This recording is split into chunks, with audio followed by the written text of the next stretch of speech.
Hello everyone, and welcome back to another Hollywood Remembers video. Today, we're going to pay a heartfelt tribute to the American stars we've recently lost, as well as other beloved figures around the world who have touched our lives. Before we begin, if this content resonates with you, please leave a like. It helps the channel continue bringing you tributes made with respect and care. Thank you for being here. Now, let's begin. Herman Lamont McLemore was an American vocalist, actor, songwriter, and photographer. He was 90 years old. Many people knew him as one of the founding members of the Fifth Dimension, the group whose harmonies helped define the sound of the late 1960s and early 1970s. Herman passed away on February 3, 2026. His death marked the quiet closing of a chapter that meant a great deal to music fans across generations. He was born on September 17, 1935, in St. Louis, Missouri. From early on, music wasn't just something he performed, it was something he lived inside.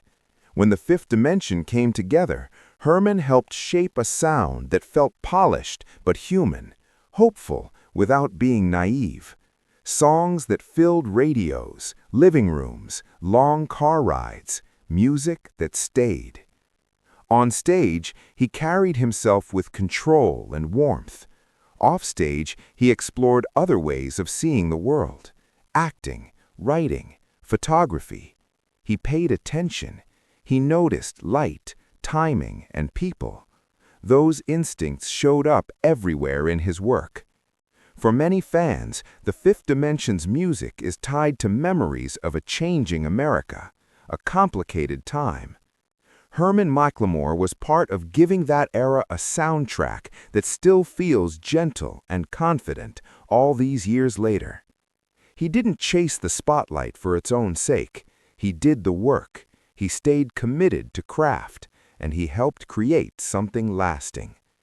Now, what remains is the music, the voices layered together, and the quiet gratitude for a life that gave so much without asking to be louder than it needed to be.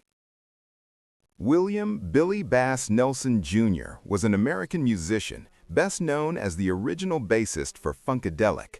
He was 75 years old. For fans of funk, soul, and raw electric groove, his sound was unmistakable. Deep, heavy, confident, the kind of bass that didn't just support the song, but pushed it forward. Billy Bass was born on January 28, 1951, in Plainfield, New Jersey. Music came early, and the bass became his voice. When Funkadelic emerged in the late 1960s and early 1970s, they weren't trying to fit in. They were breaking things open. Billy was right there at the foundation, laying down lines that felt loose but powerful, strange but grounded. Those early Funkadelic records carried a fearless energy, psychedelic, political, funky in a way that hadn't been heard before. Billy's playing gave the chaos a backbone. It gave the freedom shape. In 1997, his contributions were formally recognized when he was inducted into the Rock and Roll Hall of Fame as part of the Parliament Funkadelic family, alongside 15 other members. It was long overdue, but deeply earned. Billy Bass Nelson passed away on January 31, 2026, just days after his birthday. His passing marks the loss of a musician who helped build one of the most influential sounds in American music. What remains is that bass, still rumbling, still alive, still reminding us how it felt when funk first hit hard and refused to ask permission. Mark Edward Marquess was an American college baseball coach. He was 78 years old. For 4 decades, he was the steady presence guiding the Stanford Cardinal baseball program, shaping not just winning teams, but generations of young men. Mark Marquess passed away on January 30, 2026. His death marked the end of an era in college baseball, especially at Stanford, where his name became inseparable from the program itself. He was born on March 24, 1947, in the United States.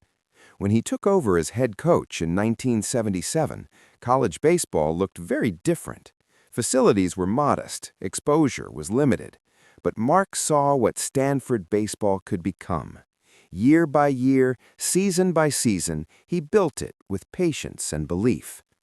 For 40 years, from 1977 until 2017, he led the Cardinal with consistency and quiet confidence. His teams were known for discipline, intelligence, and competitiveness. They played the game the right way, not flashy, just solid, dependable, tough when it mattered. But what players remember most wasn't only the wins, it was how he treated them. He taught responsibility, balance, how to carry yourself with respect, whether things were going your way or not. Many of his players went on to professional careers. Many more carried his lessons into entirely different walks of life. Marquess didn't chase attention.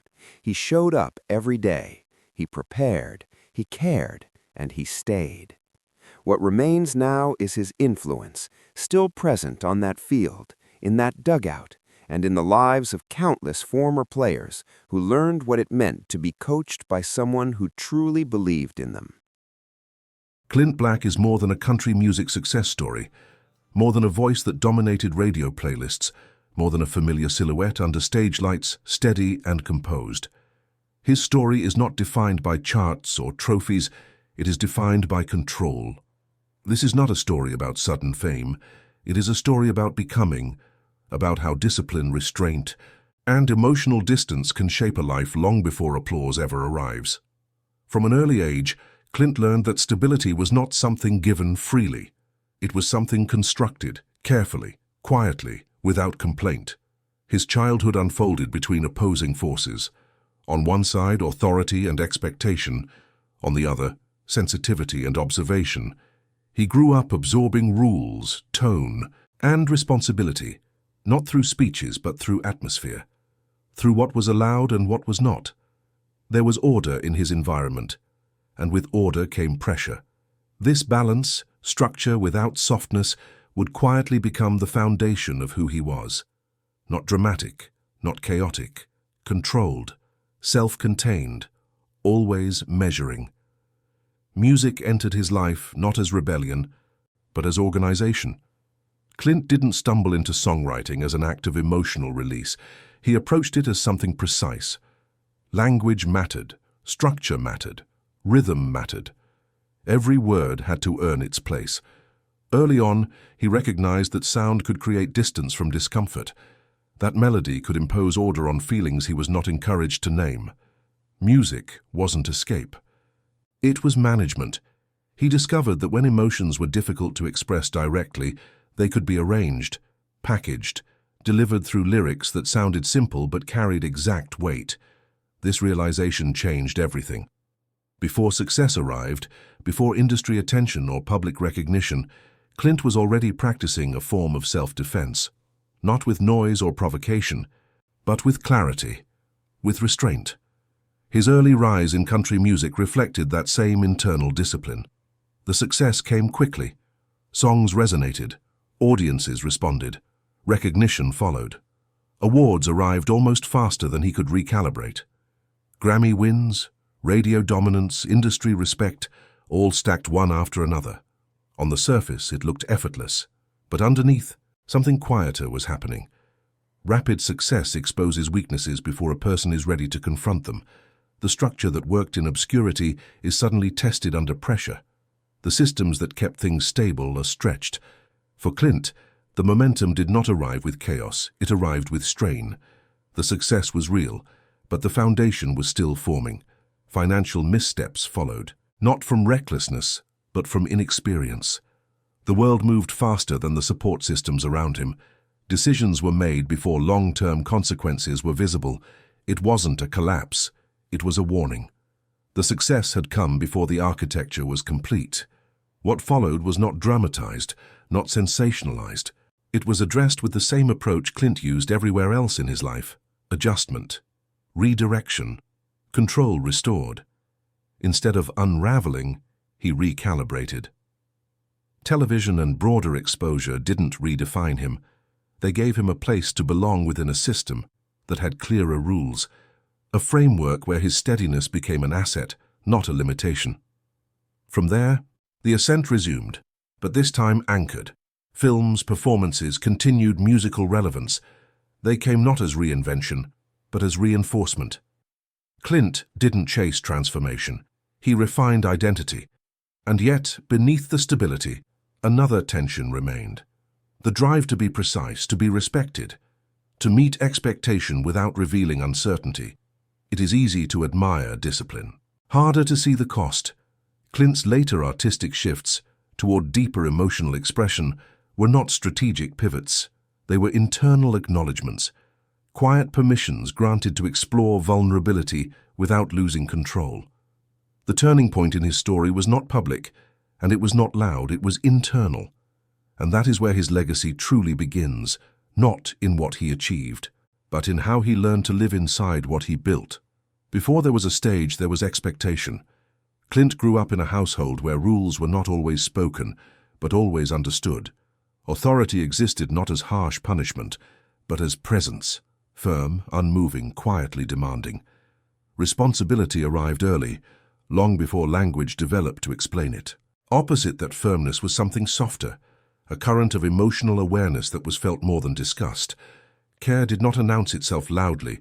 It appeared in routines, in protection through stability, in the belief that preparation mattered. He grew up between those forces. One side taught him order, the other taught him observation. There was little space for chaos. Emotions were not forbidden, but they were private. Expression had limits. Control was valued. Calm was rewarded. This environment did something subtle. It didn't crush sensitivity. It redirected it. Clint learned early that the safest way to move through the world was by anticipating it. Reading rooms, reading tones, knowing when to speak and when silence carried more weight. Music arrived quietly in that landscape, not as rebellion, not as escape, but as structure. He gravitated toward songwriting because it offered rules, verses, choruses, time signatures, a beginning, a middle, an end. Emotion placed into containers that made sense. Where conversation required vulnerability, lyrics offered precision. He realized something important very young. When feelings were shaped carefully, they became acceptable. When emotions were measured, they could travel further without being questioned. Talent did not show up as raw fire. It showed up as craft. He studied words the way others studied behavior. Each lyric was tested, each phrase examined. He wasn't interested in excess. He wanted balance. How little could be said while still being understood? That instinct didn't come from ambition. It came from survival. In a home where structure was valued, music became a way to navigate inner life without disrupting order. Humor wasn't his shield. Noise wasn't his defense. Control was. Songwriting allowed him to speak indirectly, to reveal without exposure, to communicate depth without emotional risk. As adolescence approached, that discipline only sharpened. While others chased attention, Clint focused on mastery. He refined instead of experimented. He polished instead of provoked. His relationship with music was practical and serious. This was not fantasy, it was direction. He wasn't trying to be discovered. He was preparing to be ready. This distinction mattered later, because when success finally came, it didn't feel like luck, it felt like consequence. Something earned through patience rather than charisma. But readiness has limits. The same discipline that protected him also restricted him. Control kept emotions organized, but it also postponed confrontation. Some feelings were filed away, some questions left unanswered. Early acclaim masked that tension. Applause has a way of doing that. As his name began circulating, as momentum built, the systems he relied on were tested, and while his talent carried him forward, it also carried the weight of expectations he never questioned. He had become excellent at meeting standards, less practiced at examining whether those standards were his own. This internal divide would not surface immediately, not in youth, not in early success. It waited. What mattered in these formative years was not what he achieved, but what he learned to withhold. Emotion became refined, identity became stable, vulnerability remained private. and music, meticulously crafted, carefully delivered, became both his voice and his boundary.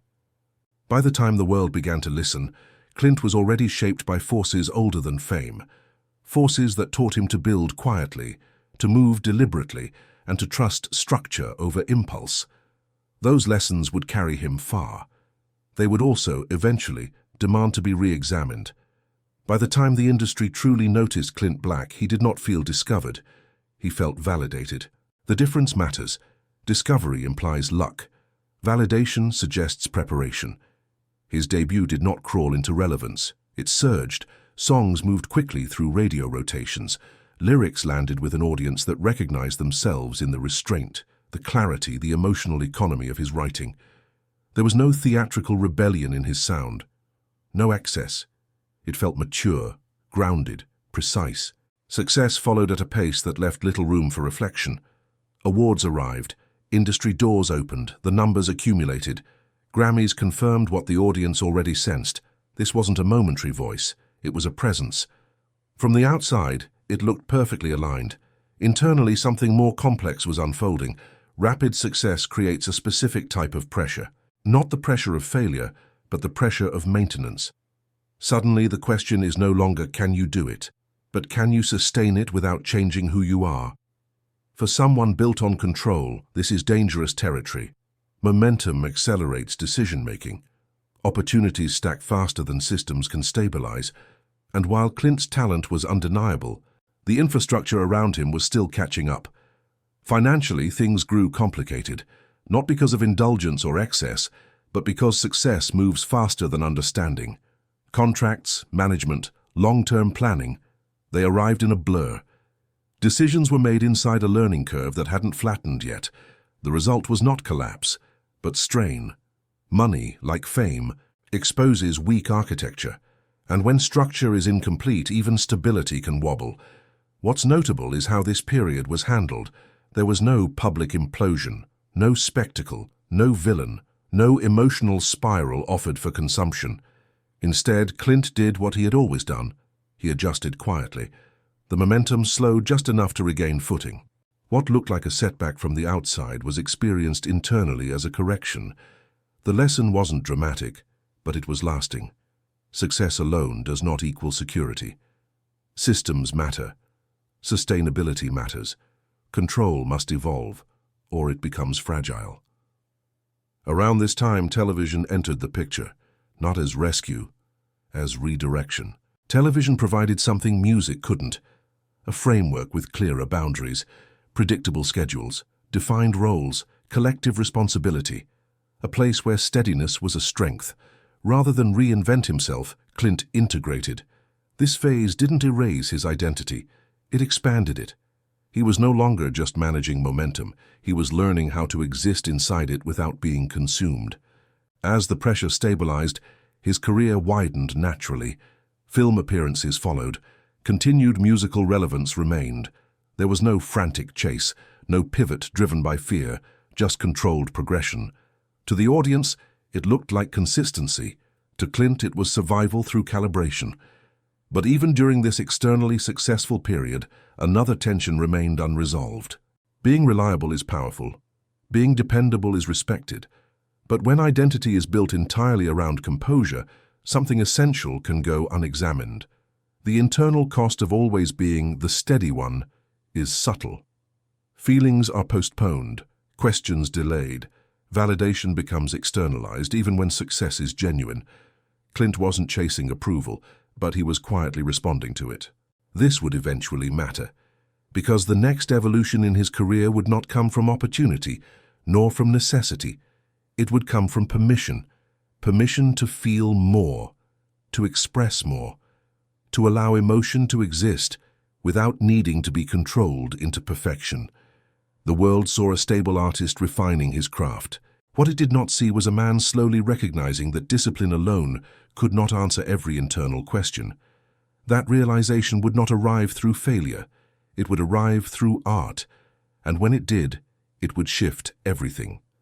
For years, Clint Black was admired for the same qualities that had shaped him since childhood: control, clarity, discipline. He was dependable, measured, exact. Those traits built trust with audiences and peers alike. You knew what you were getting, not because he was predictable, but because he was grounded. Yet maturity has a way of changing the questions we ask ourselves. At a certain point, success stops answering the deeper ones. Clint did not experience a dramatic breakdown. There was no visible rebellion against his past, no public rejection of the persona he had built. Instead, something quieter happened, a shift in attention, a subtle re-evaluation of what his work was actually doing and what it was avoiding. For most of his career, performance had been about execution, about getting it right, about honoring structure. But over time, another curiosity emerged. What happens when precision is no longer the goal? What happens when emotion is allowed to exist without being tightly managed? This was not a commercial decision. It was not driven by trends or necessity. It was an internal permission, one that arrived slowly and without ceremony. His later work began to reflect this change. The songs did not abandon discipline, they didn't become chaotic or indulgent, but they softened, they allowed space. Lyrics lingered longer on vulnerability. Themes shifted toward reflection, responsibility, and interior life. The emphasis moved. Earlier, the power came from restraint. Now it came from presence. He was no longer proving that he could master emotion, he was exploring what it meant to inhabit it. For someone whose identity had long been built around composure, this was significant. Vulnerability does not come naturally to those trained in control. It feels inefficient, exposed, unnecessary. And yet, it became unavoidable. Not because of pressure from the outside, but because the inside demanded honesty. This period marked a turning point that many listeners noticed without fully naming. The songs felt older, not in age, but in wisdom. Less concerned with impression, more interested in truth. Importantly, Clint did not frame this as transformation. He didn't announce a reinvention. He didn't narrate growth publicly. He simply allowed it to be visible. That distinction matters, because what followed was not applause-driven validation, but a deeper form of connection. Longtime listeners recognized something familiar and something new. The same voice, now speaking from a different place. This shift also changed how conflict appeared in his life. For most of his career, the conflict had been externalized through discipline. Manageable, predictable. Now, the conflict became internal, subtler, but more demanding. Questions surfaced. How much of identity is performance? How much of success is approval? What remains when the structures that defined you are no longer enough? These were not questions meant for interviews or headlines.